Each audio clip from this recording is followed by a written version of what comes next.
میرے زندہ ضمیر نوجوان ساتھیوں، یہ موضوع جو ہے میرے لیے بڑا مشکل، کہنے میں بڑی تکلیف ہوتی ہے۔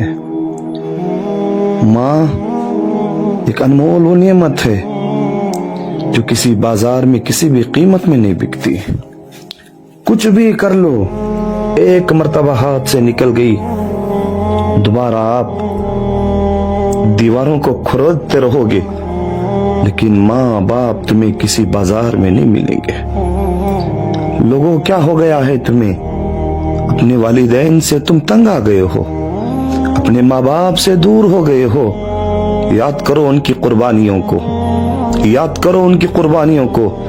اللہ سبحانہ و تعالی ان کی خدمت کرنے کا طریقہ تک بتا دیا۔ فرمایا وَقَضَى رَبُّكَ أَلَّا تَعْبُدُوا إِلَّا إِيَّاهُ وَبِالْوَالِدَيْنِ إِحْسَانًا۔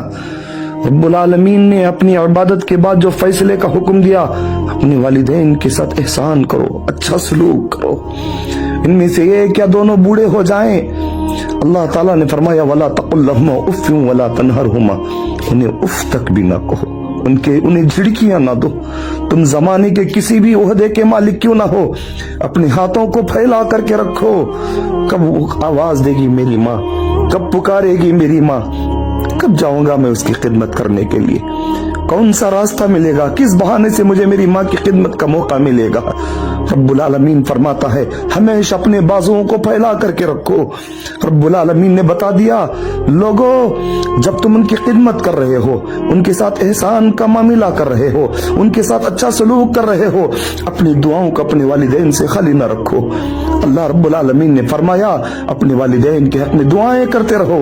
رب ارحمہما کما ربیانی صغیرا، وہ میرے پالنہارا، وہ میرے پاک پروردگار، وہ میرے پالنے والے بادشاہ، میرے والدین پہ رحم کر، جیسا بچپن میں رحمت اور شفقت کے ساتھ انہوں نے ہمیں پالا ہے۔ کیسے پالا انہوں نے ہمیں؟ کس طریقے سے پالا؟ بچپنا تھا، ماں گھبرا جاتی تھی، اکیلا چھوڑنا پسند نہیں کرتی، خلوتوں میں رکھنا پسند نہیں کرتی، بچے کو چھوڑ کے دور جانا پسند نہیں کرتی۔ نوجوانوں، ہمیں شرم آتی ہے تمہاری جوانی پر۔ ماں گمنام ہو کر بند کمرے میں یا اپنے بڑے گھر میں اکیلے اندھیرے میں رہتی ہے۔ کبھی ہمارے دل پہ یہ بات نہیں لگتی میری ماں اکیلے گھر میں کیا کر رہی ہوگی؟ میری ماں کا کون سوچ رہا ہوگا؟ اندھیرے میں میری کمزور ماں کیا کر رہی ہوگی؟ اس کی آنکھیں دھندلی دھندلی نظر آتی ہیں، اس کے پیر کمزور ہو گئے ہیں، اس کا جسم کمزور ہو گیا ہے۔ اس ماں کی قربانیوں کو یاد کرو۔ ماں اکیلا رکھنا پسند نہیں کرتی۔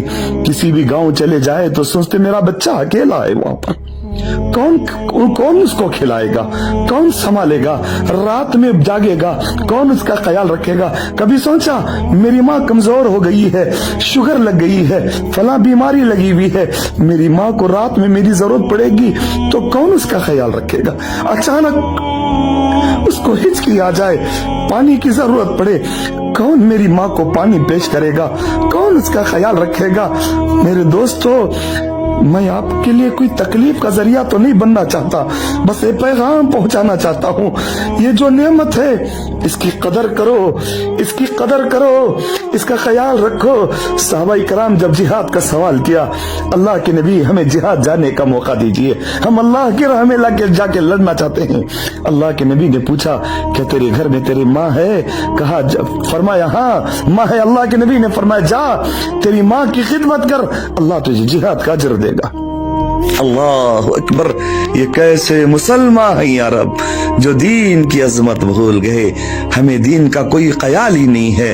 اللہ سبحانہ و تعالیٰ نے جس کے مقام کو اتنا بلند بنا کر کے رکھ دیا، ہم نے دنیا کی خاطر اپنے والدین کو اکیلا چھوڑ دیا، بیماریوں میں سسکنے کے لیے اندھیرے گھر کے اندھیرے کے اندر۔ اللہ اکبر! اگر اللہ کل قیامت کے دن ہم سے سوال کرے، کیا جواب دیں گے برادران؟